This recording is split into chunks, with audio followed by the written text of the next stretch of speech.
happens when you print out and you don't use pages. So I forgot to thank everyone. So I wanted, because this couldn't have happened. This happened because of many, many people. So first of all, our committee has been working so hard this event. From LAIPLA, we have Roy Ramcourt. You can just please raise your hand. Dan Stone and Patrick Maloney. And you'll be seeing them because they'll be introducing some of our moderators. Cecile Chow, who's also helped out. Also thank you for Administrator Jenny Weston and Melanie Egan, who's in that and meetings outside. From Loyola Law School, Professor Tracey Fee, Professor Jay Doherty, Professor Paul Mannheim, and Barbara Rubin.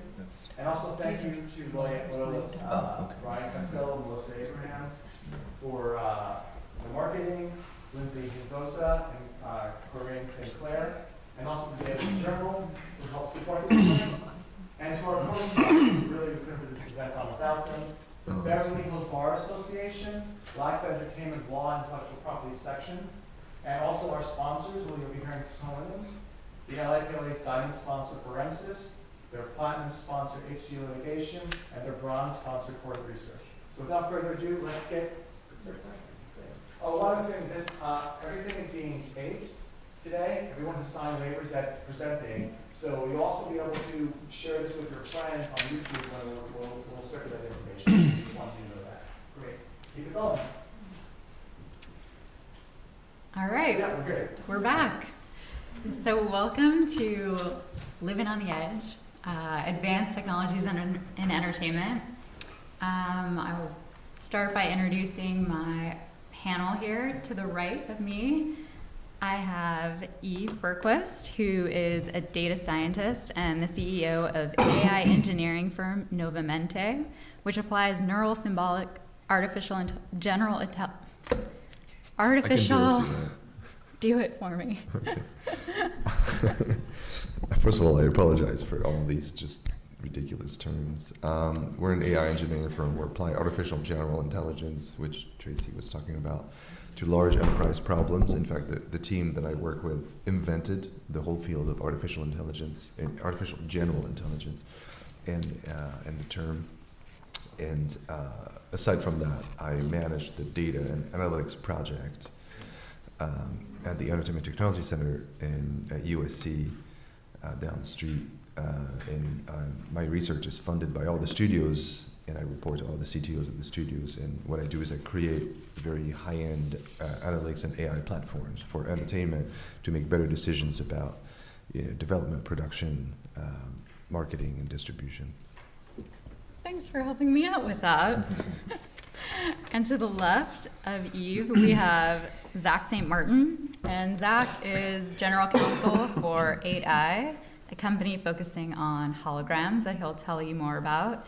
He leads the company's efforts in corporate and commercial transactions, compliance, IP, privacy, and litigation matters, and is a key member of the 8i exec team.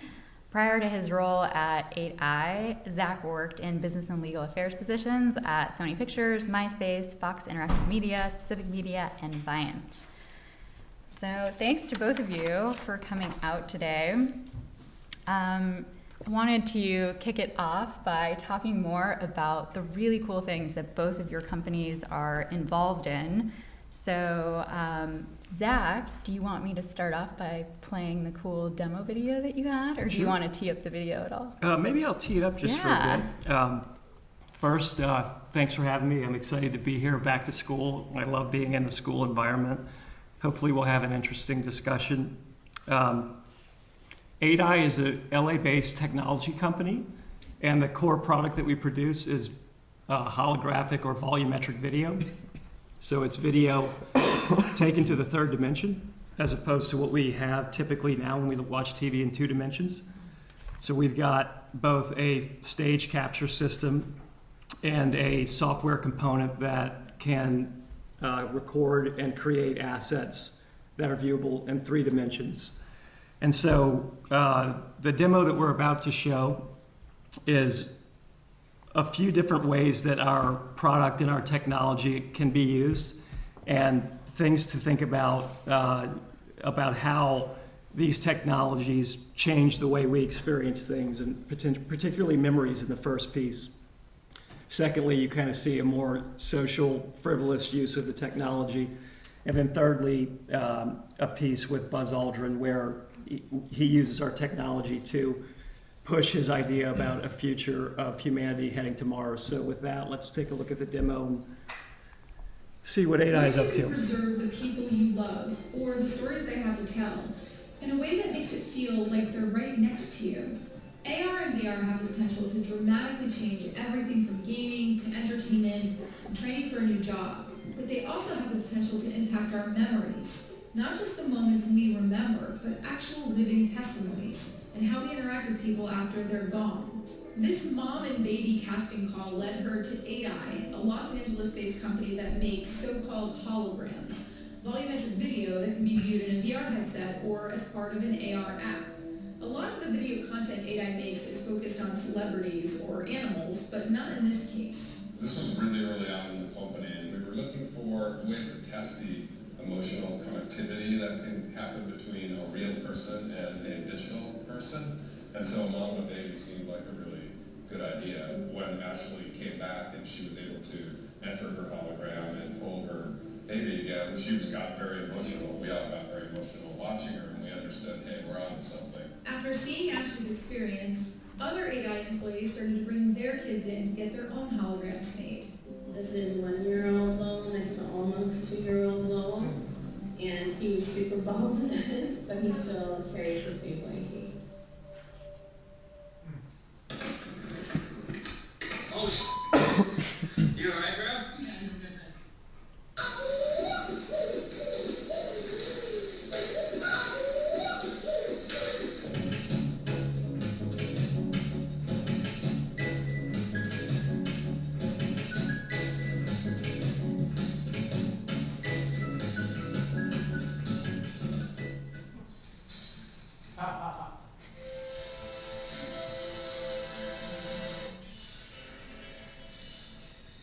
What's up, guys?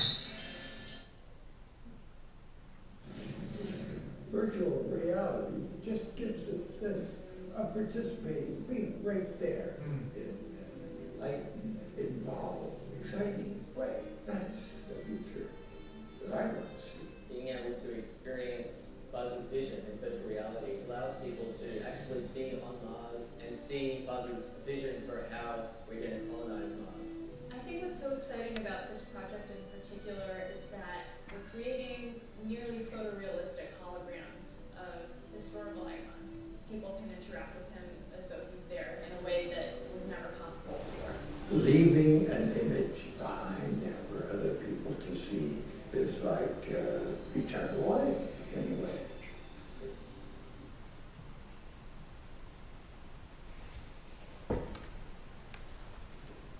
Awesome. Yeah, cool. It's cool stuff, isn't it? And one detail to be aware of is that the technology that 8i produces is relevant to both augmented reality and virtual reality. I think virtual reality was the focus of the company for the first few years, and that's much more along the lines of what the Buzz project was about. You slap on a headset, you're immersed in Buzz's virtual world, and you've got a photorealistic representation of Buzz for history. So historians in the future, as we potentially colonize Mars, might look back on this product and look at it as a very defining cultural artifact. Secondly, you see augmented reality, and that's in the app. That's in the app portion of the video. That, I think, is where lots of us in this space are heading as we feel like augmenting your real experience in life with content or data is going to be pervasive shortly. Right now, we're using smartphones to accomplish the augmented experiences, but they're not quite there yet.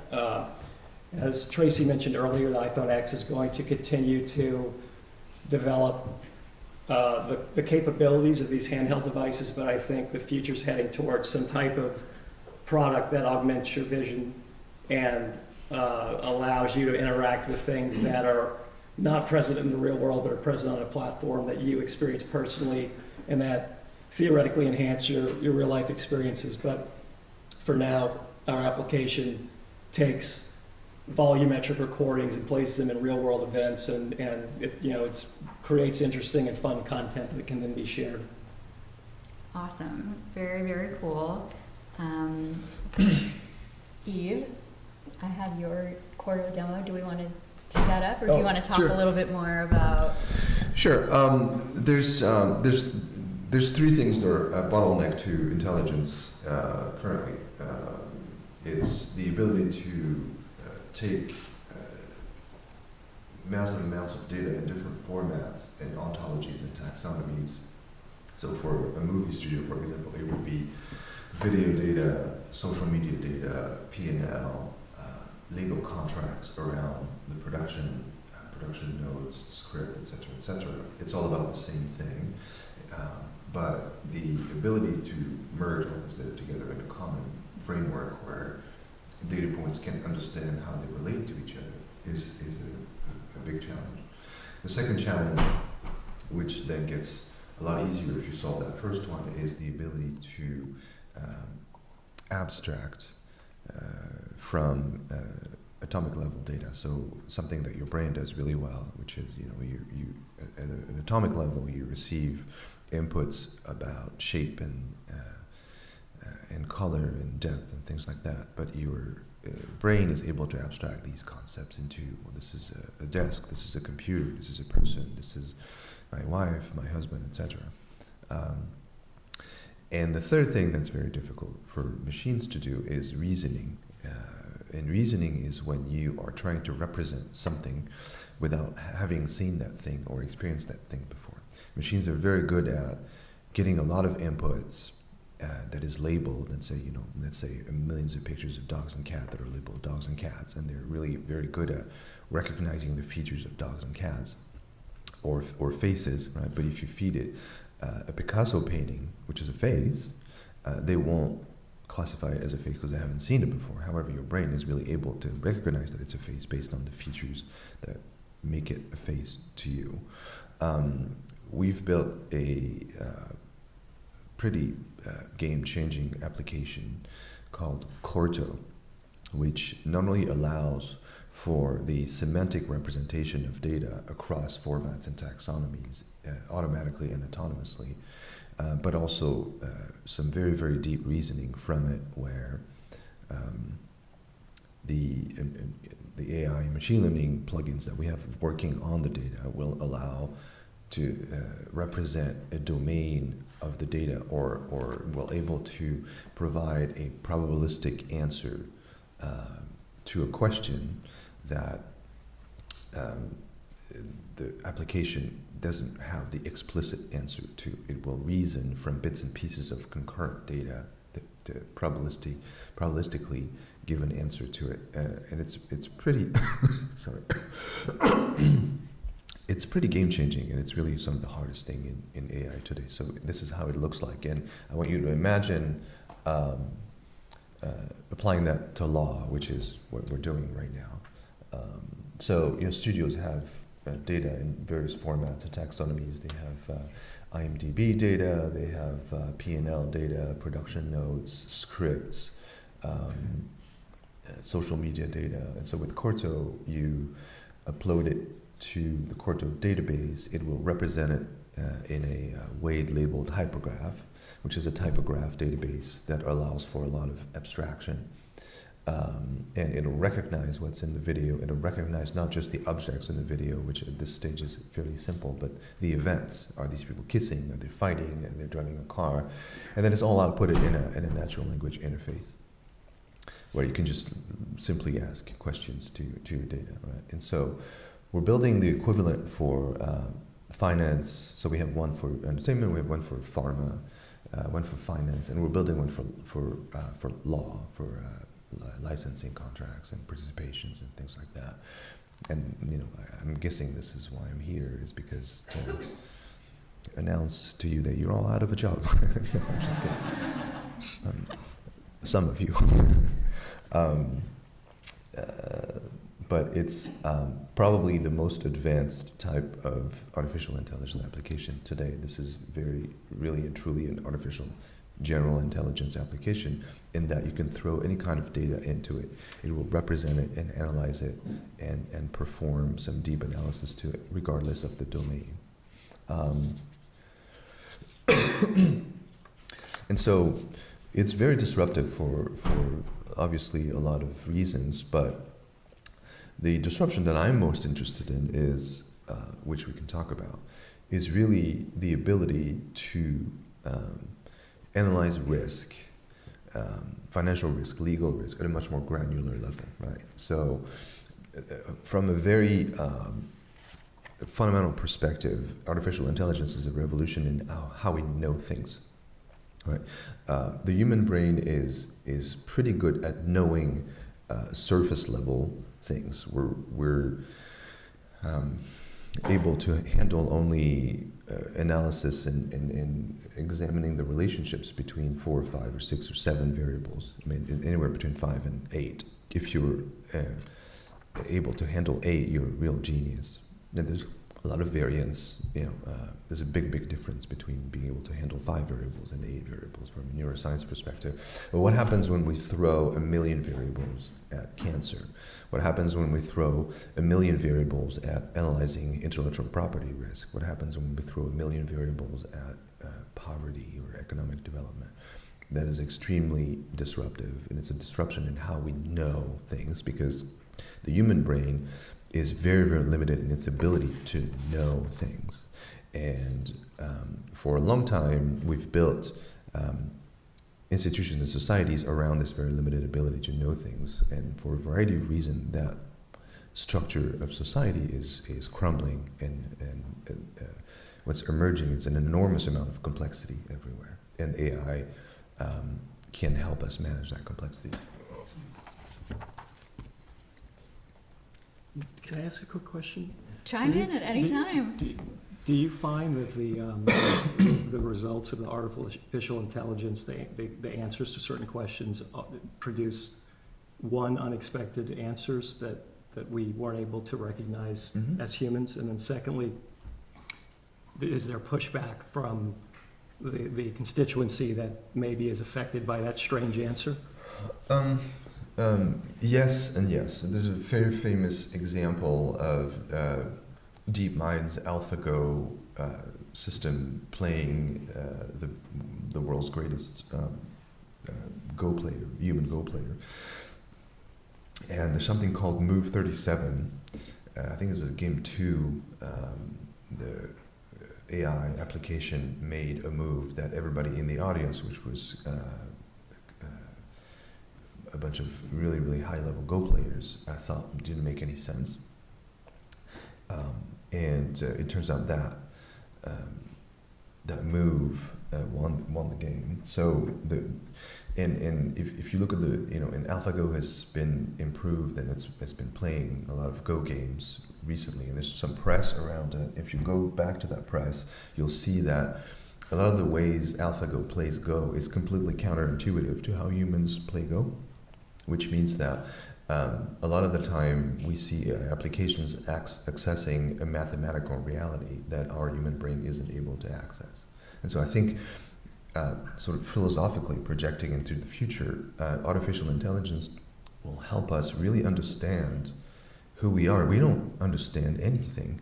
Like, we really don't. And if you talk to quantum physicists, if you talk to any person who is in domain of science that is looking at the unknown, the more they think they know, the more they realize they don't know, right? So that ability to know things in a radically different way is especially relevant for law, where too often we don't have any probability for downside risk, right? So you all know the probability versus downside risk. So there's an outlier event that has a very dramatic consequences but a low probability, and the law will be built around that low probability, high impact event versus being able to calculate probability of that event occurring.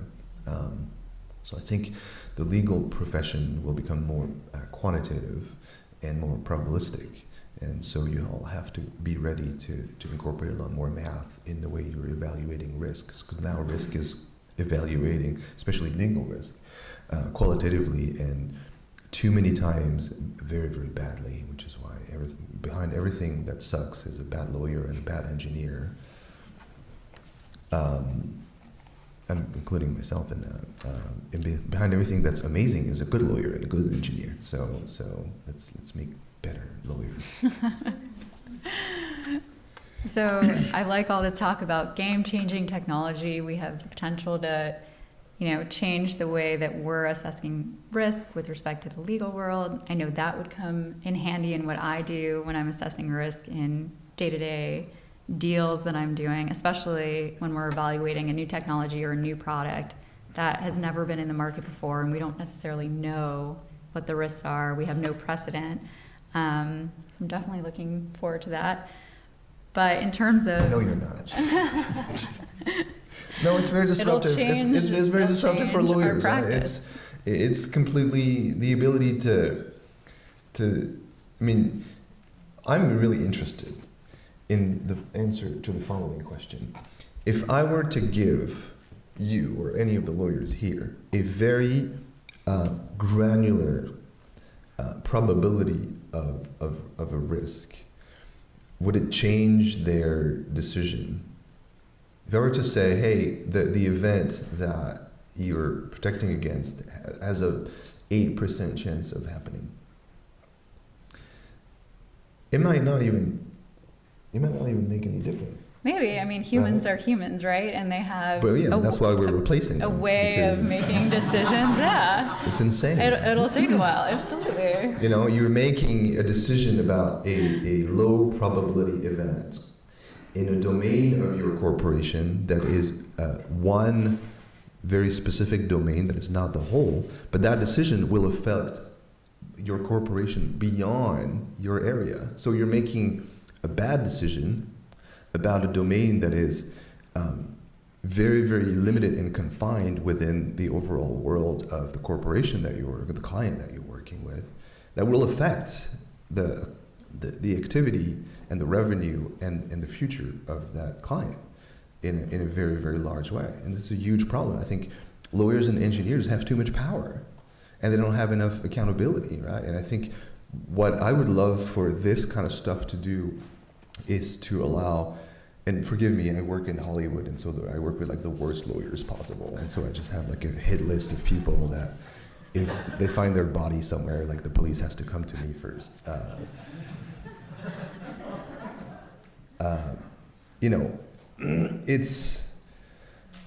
You have like studio heads not able to do something with me because a 22-year-old lawyer in their organization somewhere like really deep down has said, no, we probably shouldn't be doing that.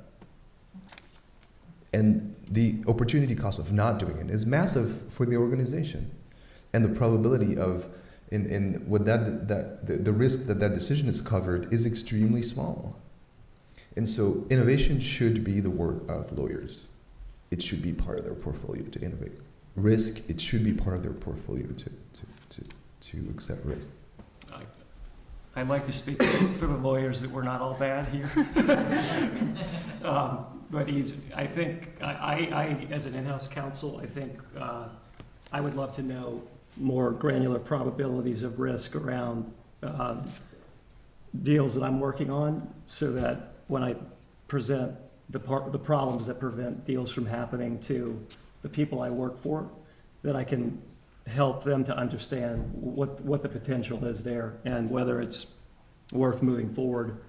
And I would just say, from at least my practice, and maybe I can speak for Tracey, a good lawyer is one that identifies risk and acknowledges their place in getting work done if it's for a company. And so I think part of what I've learned as my career has progressed is understanding the business goal and doing my best, absent really granular data, to make an assessment that is good for the company and is based on the data that's at hand.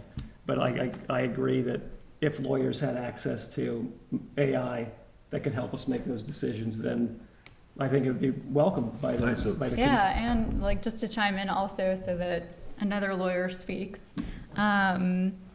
I think one of the issues that we'll first face is trust, right?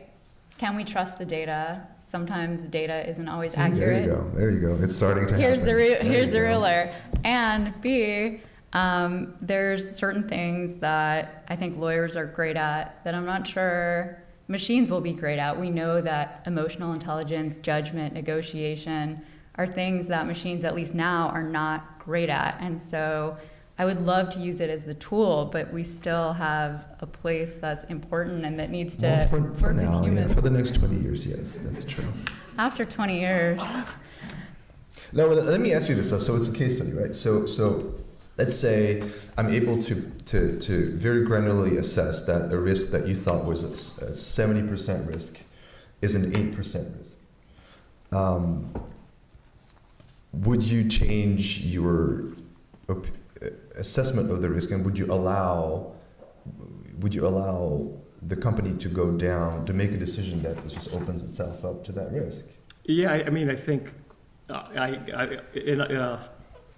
was trained as an engineer in my undergrad, so I understand data and I respect data. Mm-hmm. And if I had confidence in the data and the platform that was assessing that, that would be a component of what I use to provide my advice. And I think if the number was that drastic, where I thought that the risk was a 70% of a calamity or some detrimental result versus 8%, that does impact me. Mm-hmm. And it would, I mean, as Tracey said, I would need to learn to trust the platform that's giving me that kind of data. But for me personally, if I have data, I use it and I add it to the pool of things that I use to do my job. Mm-hmm. So it would be very valuable. But I would argue that a lot of people would say, screw it, I'm zero risk. Like, why would I put my job on the line even if it's 8% risk? Why would I risk my job? It's not my job for this company to innovate. It's my job to make sure it's protected to the highest possible degree. Right. And I would just say that I think that's also like a larger corporate issue also. I think we see a lot of business people making decisions like that. I think we see engineers making decisions like that. So it seems more of a corporate cultural issue, whether you're a corporation of, that harnesses innovation, which large corporations often go awry, whereas small startup companies are more innovative.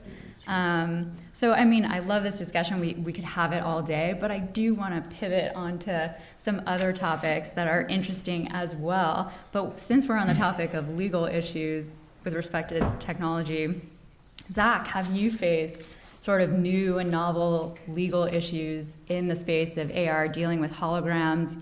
What are some issues that we can sort of prime our audience for that they should expect to see or that have been challenging? Well, first I'd say that, in the space I'm operating in, the legal issues that have been developed around intellectual property and data, for instance, are still very relevant. And at least what I'm doing is I'm trying to understand how do I apply those foundational concepts to what the technology allows with what I'm doing. Our technology now is very much a product or asset based. So we place assets in other experiences. We have a platform product in our Holo app, which brings into play the litany of platform type legal issues that you see across many different types of platforms in virtual reality or social media. There are issues that are clearly relevant that may not be directly relevant to my job, but that are in AR generally. And one of those, I think, which we saw already in Nintendo's Pokemon Go app, which was one of the foundational AR apps that exploded, was the kind of classic issues around liability for trespassing, nuisance, and injuries. I mean, these are going back to very classic issues, but they're novel in that the platform kind of directs people to potentially find augmented items on private property. I can speak at my company. There's a Pokemon Go group that congregates right outside our door in Playa Vista. They're loud and they're obnoxious, and one might say they're a nuisance. So there are issues around who would have the liability for that. And then finally, if if a Pokemon Go app or an AR app, sends you into the backyard somewhere and you fall into a ditch and get injured, is the platform operator liable for that? So that's something to be considering as a lawyer. How do you minimize the risk if you're the platform operator? How do you train the users to use your product with minimum liability coming back to the operator? So those are some big ones. As you look forward out in time and you start to talk about AR glasses where you're actually walking around in your day being augmented with digital or virtual items, you can really start to think about liability issues and distraction. And is your platform available while driving? Is it available when you're crossing the street? Those are some big ones. Data collection is a really massive new opportunity for platform operators in AR or VR. And I've worked for ad technology companies, and I was mystified by what was able to be learned about individuals, no longer just contextually, but actually individuals. So when you add massive data sets about individuals and combine that with the data that might be available, for instance, if you're wearing a Magic Leap glasses and that device is recording your reality. So from waking to night, if you're wearing the glasses, combining that with the things that are learned about you on the web, those are massive privacy implications. As lawyers, you have to be thinking about, have you adequately inform your user base about the potential use cases for that data collection? If you're running an AR app that requires third-party data inputs to generate the experience, as the platform, you have to ensure that you're using those data inputs in accordance with whatever licensing terms you have, and that data collection is not happening in a way that would violate published terms or the terms available in a contract. Another issue in virtual and augmented space are the classic IP issues around copyrights and trademarks. Who's responsible for infringement of trademarks in virtual or augmented reality? If you're operating a platform, have you gotten the necessary rights that you need to both display them, make them available, or sell them?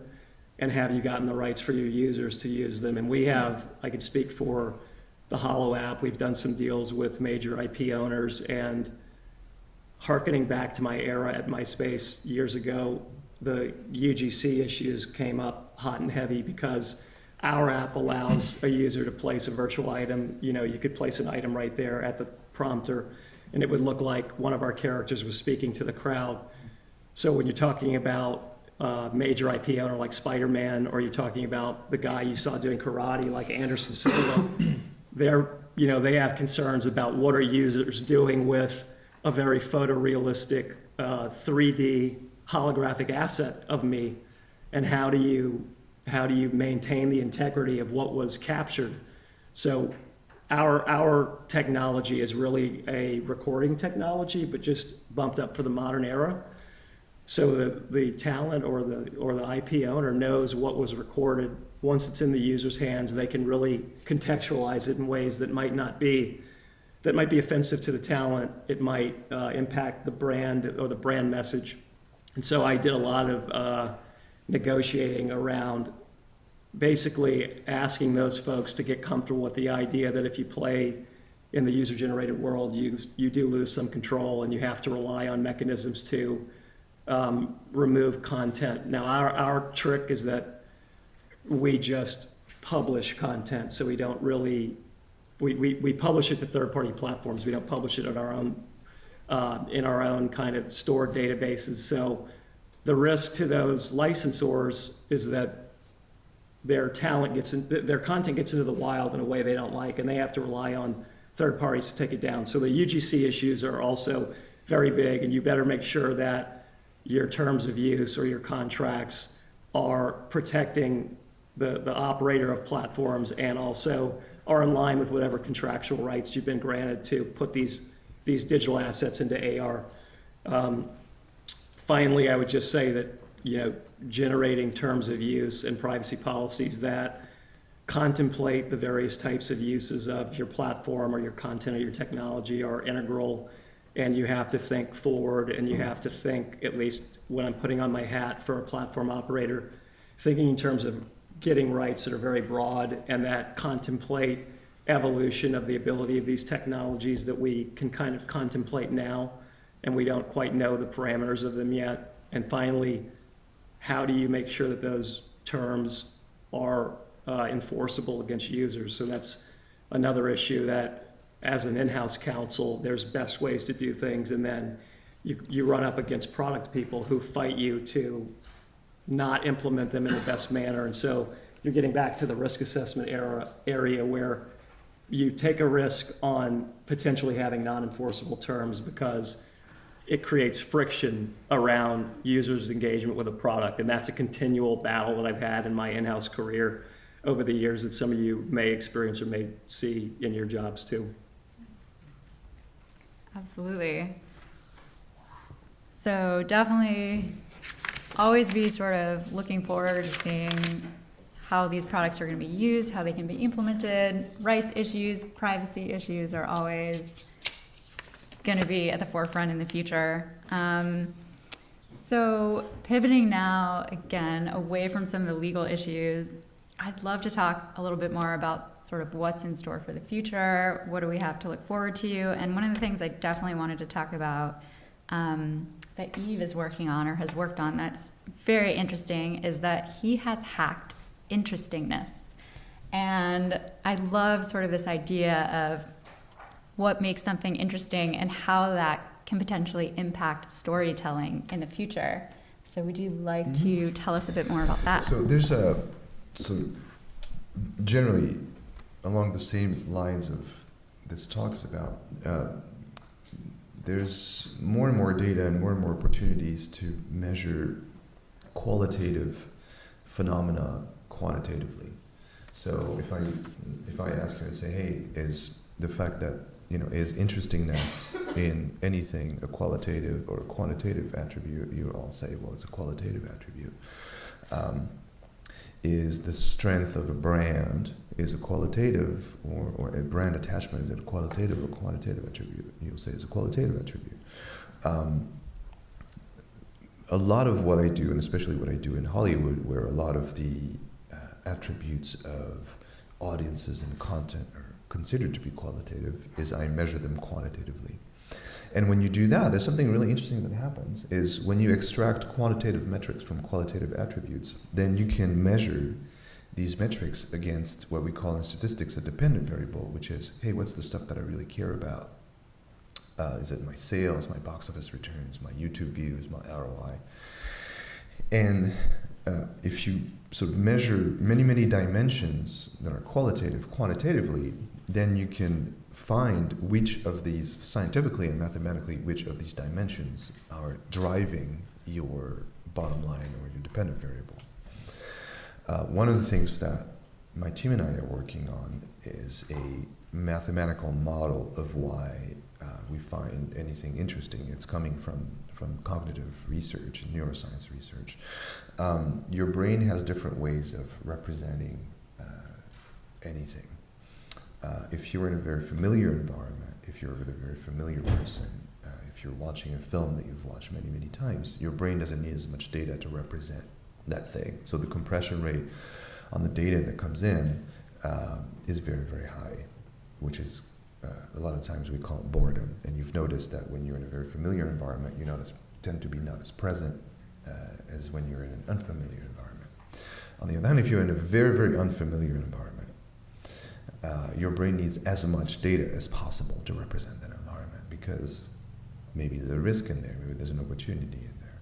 It turns out there's, in anything that is interesting to us, a similar ratio, a similar ratio of elements in that thing that are familiar, that allow you to represent what that thing is, and elements that are extremely new, that allow you to be interested in that thing. If your ratio is too much in the familiar, it's boring, which is why relationships fail. If the ratio is too much in the newness, it's overwhelming. And we've applied that very successfully to looking at brands, for example, and scoring brands. And we look at social media data, and we extract the topics that are mentioned in relation to a brand, and we just calculate a very simple ratio of topics that are very stable in the conversation about this brand, topics that are very fundamental to the brand identity, to topics that are very new around the brand. If that ratio is too much in the familiar, then we tell the brand that they're boring and they should tell the story differently. If the ratio is if there's no stability, then we tell the brand that they just don't have any brand identity and they need to craft a stronger message. We've started to apply this to film. Pixar does this really, really well. Every single Pixar movie is about something that is, very, very fundamental, very material to our human experience, but it's treated in an extremely innovative way. And that's sort of the Pixar secret recipe. Right? It's not a mathematical model for them, but for us, we've explored it mathematically. And so one of my long-term goals is as Tracey mentioned, to hack stories. Stories are everywhere, right? Your haircut's a story, your tie's a story, your life is a story, your husband's a story. Stories are ways our brain compresses the enormous complexity of the world that we live in into a set of steps that becomes then a behavioral script for us to create action. The problem is that compression has either high or low fidelity, which is why sometimes we make really bad decisions, because we tell ourselves a story that has nothing to do with the world that we live in. And sometimes we tell a story that is exactly the world that we live in. And I think if we can hack stories, it's a very powerful thing. It applies to politics, religion, entertainment, probably law.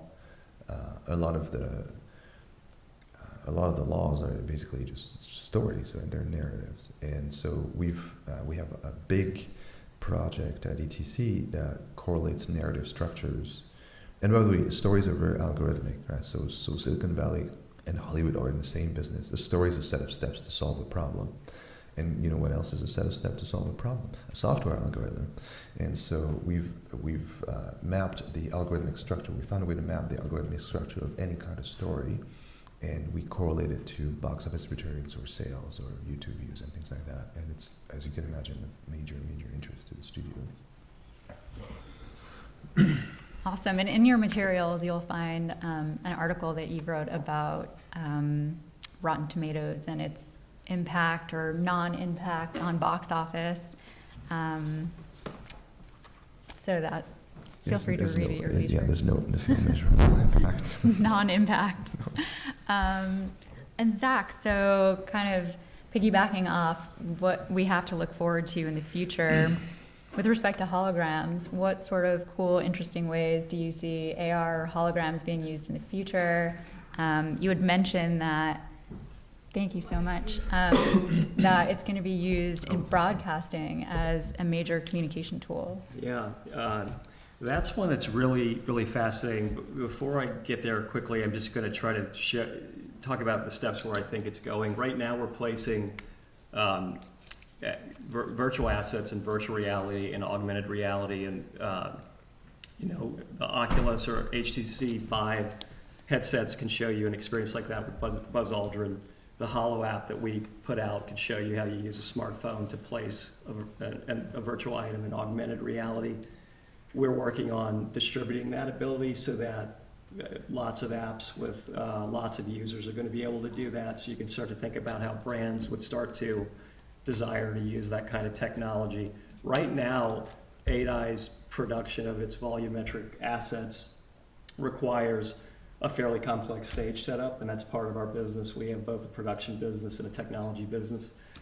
We're working strenuously to minimize the technical requirements for capturing this volumetric video, and I think that's going to be groundbreaking. Once we do that shortly, I think it opens up everyone's, as we see now, narcissistic tendencies to capture your own holograms of yourself and your friends, and then start to use that in social platforms and avatars like CGI generated objects are being used today.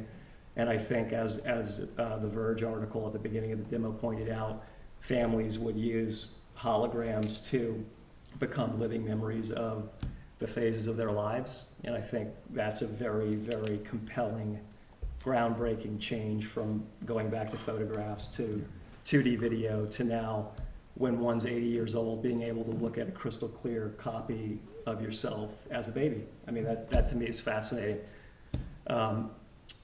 Getting to the next phase is what you mentioned, broadcasting. That's another groundbreaking opportunity for this type of technology. We can, in my company, can see in a fairly near term the ability to capture, capture live events, capture compelling things happening in the world in our volumetric format, and to broadcast that out to a mass group of interested users. And I can think of one piece is red carpet type events, concerts like Coachella. Fans can experience that at a distance and get more than just a 2D flat image of what's going on, but you get a 3D experience. It's either virtually or augmentedly. That's going to be amazing. And then even further out from that, you start to think of two-way holographic communication, which requires the real-time capture and reconstruction and delivery at the same time. There are hardware and compression and bandwidth issues to surmount getting there, but that's not far off, and I think that's going to make the workplace experience incredibly different, and companies may find that they don't need to spend as much on real estate because you can really have immersive communication potential through this technology. And it may appear, with a lightweight glasses, that you're sitting at a conference table and you see 10 different people in 10 different cities, and for all intents and purposes, it looks like you're sitting in the same room. So I think that's definitely coming. My company is working on lots of the engineering challenges to take the steps to get there. Very cool. Soon we will all be holograms in this room. So with that, I'll open it up to Q&A. I didn't receive any tweets because you all were so enraptured by our discussion. So feel free to be old school and just raise hands. We traumatized everyone. Mark. So this is for AI.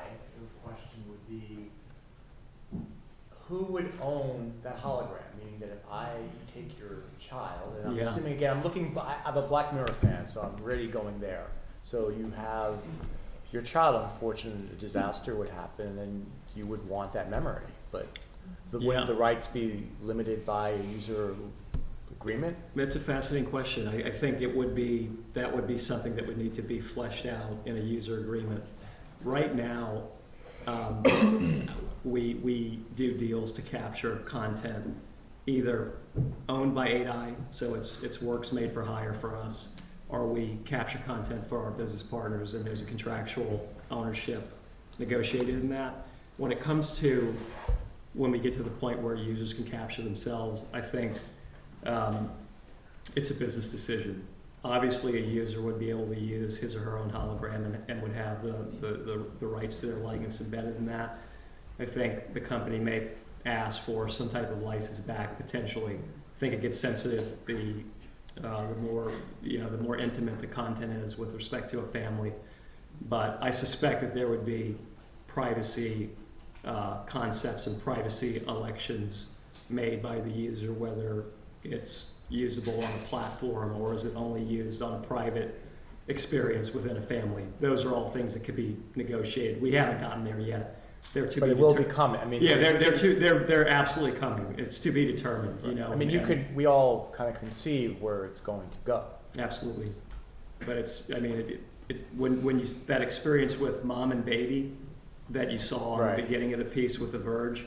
And lots of the folks in the company with small kids did a day where they all captured their children. That is where, I guess for me, the light flashed, and I realized what compelling, fascinating technology this is, and where CGI doesn't quite cut it, at least now, when it comes to the human experience of capturing what is the essence of humanity. And it's actually that essence can be recorded and viewed time and again. it's fascinating. It was so impactful within the company that we named one of our conference rooms Mom and Baby, because it's just one of our very impactful elements, and I think it's going to be a very near-term, clear way that people start to create memories for their families. And by the way, what he's not telling you is that it's really hard to do. I mean, these guys are amazing, because this is very technically difficult. Thanks, Eve. Yeah. Carl? So AI has already failed us, because I did send in questions. Holy bee. That's not AI, it's just Twitter. Twitter sucks. My question was this. So in the US, AI seems to be developed entirely by the private sector without much or any government or social input. In contrast, in the EU, there already is a suite of regulations on the table that will control pretty much every aspect of AI and robotics. So I wonder if panelists share Elon Musk's and Stephen Hawking's concern that unregulated AI is a threat to the existence of humanity. It's an existential threat to us. Yes. Do you want to take it? No. And I explain why.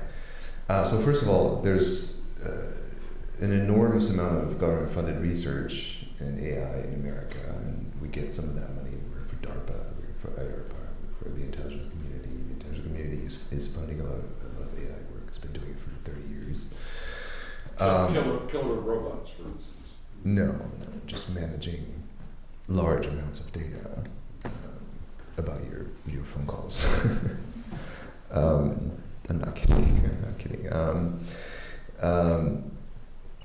So first of all, notice that all the people who are commenting on AI, including Stephen Hawking, Elon Musk, don't know anything about AI. They don't have any domain-specific expertise. And certainly Elon doesn't.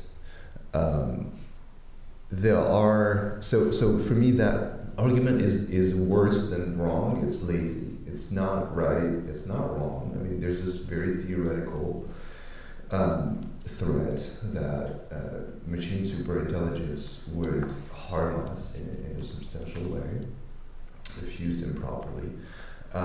We at Novamente are behind what is called an OpenCog project. And OpenCog is artificial general intelligence as an open source resource. So it's available for everybody. It's available for the bad guys, it's available for the good guys.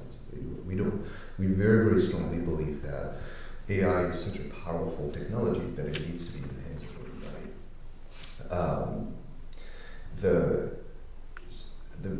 I think just worrying too much about a threat that's just very hypothetical, it hasn't really been defined very well, is the wrong way to look at it. And I'll explain why that threat to me it makes no sense. The real threat is that jobs are disappearing. Like, I make money out of destroy jobs. And a lot of them, and especially legal jobs, legal, accounting, medical jobs. Radiologists aren't going to exist in 3 years. There's going to be a pretty big bleed in the legal profession over the next 5 to 10 years because of people like me. And that's a real problem. We need to talk about that big time. That's right now, and that's very, very disruptive. Now, going to the threat about we're summoning the demon. I mean, it's just Elon just likes being Elon Musk too much. The truth of the matter is, machines are very good and better than us at inferring the what and the how. The larger ethical framework is why. Machines don't control why. Machines don't know why they're there, and they will never know why they're there. Machines are not going to have a societal project, right?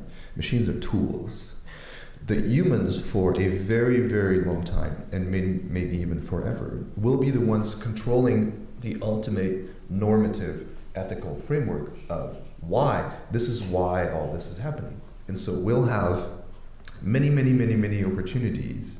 So first of all, this kind of machine superintelligence you're just mentioning is just very, very hard. And so this isn't going to be a topic of discussion for the next 20, 25 years. And second, humans will be in control of AI for as long as AI is around. And at the end of the day, the future isn't a future where there's humans and machines separately.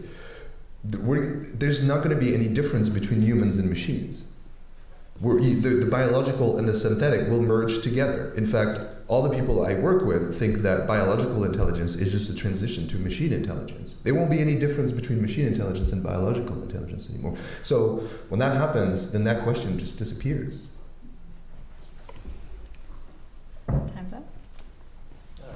A reply? Just Reply quickly. So I agree with you, but a lot of philosophers don't. So for instance, Yeah, but they don't matter. They don't. Daniel Dennett, in his latest book, believes that humans don't understand why either. Competence gets confused with comprehension. And so the difference between machine learning, and I think that this may have been your point, the difference between machine learning and human understanding is an artificial one to begin with. Yes. Excellent. On that note, as just a sort of closing notion to this, the idea of job eradication, I would encourage everyone to sort of continuously think about their careers and evolving and how this is all going to interplay together, but not just necessarily your careers. Think about the folks that you're working with, paralegals, assistants.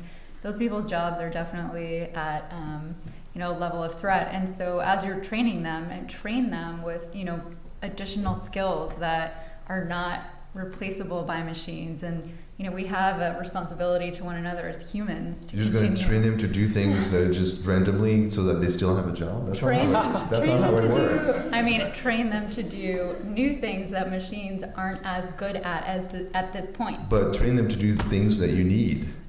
Train them to do things you need. That aren't replaceable by machines. As much as possible. As much as possible. Do you have a better suggestion?